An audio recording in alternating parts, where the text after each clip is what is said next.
Okay, das da hier ist das 15. Lagerfeuer, 360 Touchdown, 360 Stunden. Der Zusammenhang, was wir suchen, ist gerade so, das erste, was man beim Packen macht, ist, man packt sich erst einmal selbst einen Schutzbereich, um eine Stelle zu haben, um mit diesen Sachen, die man packt und überprüft, dass man sicher eine Strecke überwinden kann. Also das bedeutet so, das ist weder eine Straße, weder irgendwo ein Pfad, das ist nur eine Überprüfungsstelle, um die Belastung zu überbrücken. Also immer checken, was packen bedeutet, nicht verarschen lassen durch Zombies.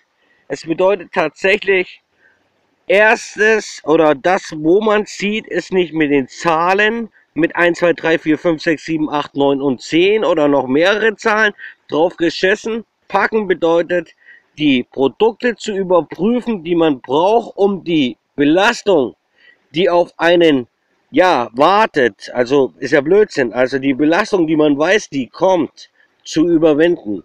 Deshalb ist die Wartestelle bei Zombies da, wo sie sagen, das ist echt eine Barrikade, das ist echt schlimm, Sachen, wir können echt nicht weiter, weil die Gefahr lauert. Sachen, das sind Dummschwätzers, was die da bauen irgendwo, wo die Gefahr ist. Die haben Cabrios, die haben Straßenbahnen, die sind total durch. Sachen, die sind geisteskrank außerhalb des Schussbereiches. Sie gehen raus aus ihrer, der Name nennt sich Unterkunft, danach sind sie in der Straßenbahn. Sie meinen, sie können einfach rumlaufen in der Gegend, wo man sagt, hallo, ihr seid doch gerade aus einer Barrikade.